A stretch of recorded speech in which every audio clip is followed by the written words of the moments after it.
Bonjour, voici un petit complément concernant le cours de connaissance des matériaux. Nous allons parler aujourd'hui de tout ce qui sera la désignation des matériaux métalliques exclusivement. Alors, d'abord, il faut bien retenir que les symboles que l'on va retrouver dans les désignations ne sont pas tous les mêmes que ceux qu'on va retrouver en tant que symboles chimiques.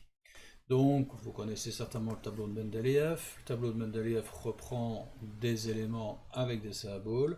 Et bien en métallurgie, on a certains qui vont être un peu différents quand même. Donc, ici, vous allez retrouver le parallèle entre les symboles chimiques et les symboles métallurgiques, c'est-à-dire ceux que vous allez retrouver dans la désignation des différents éléments.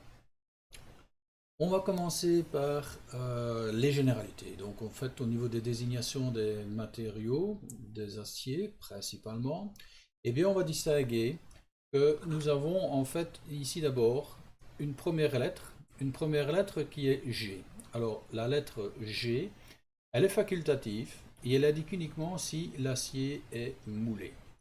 Ensuite, nous allons retrouver carrément ici tout un ensemble de lettres qui vont dépendre en fait de l'utilité de l'acier.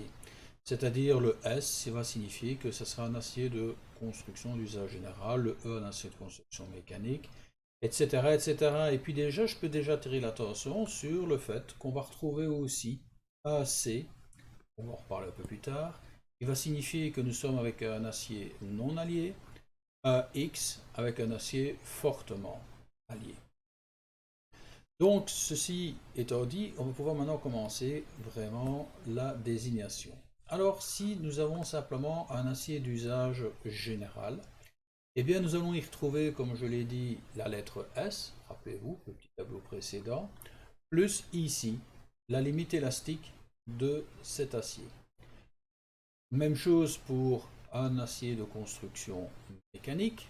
Là, par contre, on retrouvera la lettre E avec aussi sa limite élastique.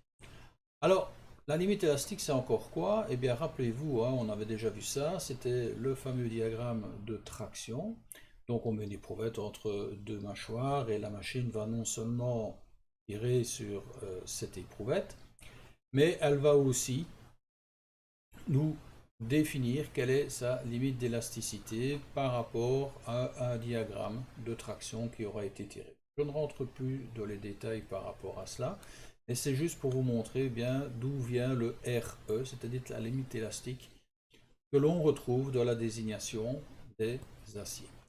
Donc je vais prendre un exemple. S235 signifie je suis avec un acier d'usage général dont sa limite d'élasticité de 235 newtons par millimètre carré. Maintenant, nous avons les aciers non alliés. Les aciers non alliés, rappelez-vous encore une fois, la lettre c'est le C, d'ailleurs la voici, et puis va être suivi par le pourcentage en carbone multiplié par 100. Si je prends l'exemple C25, C25 signifie que je suis avec un acier non allié. Le 25, je dois le diviser par 100, 0,25%. Donc ça veut dire que je suis avec un acier qui est non allié, dont la teneur en carbone est de 0,25%. Ici, vous avez un autre exemple que vous allez retrouver, qui est en fait avec un C30, même chose, acier non allié dont le pourcentage de carbone de 30 divisé par 100, c'est-à-dire 0,3%. Maintenant, ça va se compliquer un petit peu. En effet, nous sommes maintenant dans les aciers faiblement alliés. Là, c'est un peu plus compliqué parce que, on va voir. D'abord, la première des choses, c'est qu'on va retrouver d'abord un chiffre. Lui aussi, il a été multiplié par 100 et il représente à nouveau le pourcentage de carbone que comprend cette désignation. Ensuite viendront les différents éléments que l'on a ajoutés dans cet alliage. Et ceux-ci vont venir et ensuite viendra les pourcentages multipliés par un facteur. Bon, on va voir ce que c'est. Les facteurs sont suivants. Ici en noir, en gras, je vous ai mis des symboles pour la métallurgie. Et pour qu'on s'y habitue, je vous ai mis en dessous, et dans le même ordre bien sûr, les symboles chimiques tels que ceux que vous connaissez déjà d'après Mendeleïev. On va voir qu'on a 1, 2, 3, 4 lignes, 4 familles. Et bien, en fonction du symbole, en fonction donc de l'élément que l'on ajoute, eh bien le facteur va varier. Je devrais soit diviser par 4 pour ces éléments-ci, soit diviser par 10 pour ces éléments-là, par 100 pour ceux-ci, et ainsi de suite, et par 1000 donc pour ceux-ci aussi. Ça veut dire quoi? Ça veut dire, par un exemple, je prends le 30 NCD8, 6.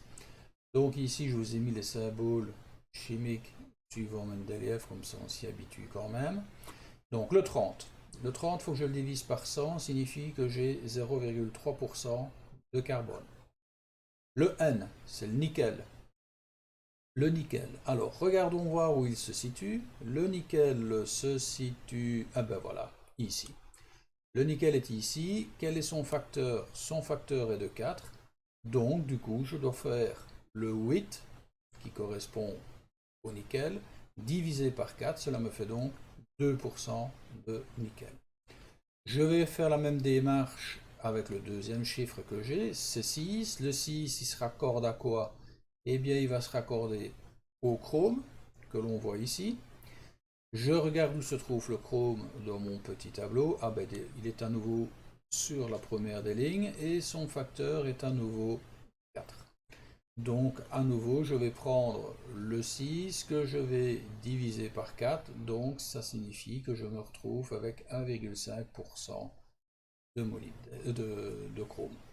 Par contre, au niveau du molybdène, lui, je n'ai pas de valeur, donc ça veut dire qu'il a une teneur inférieure à 1,5% de molybdène. Voilà.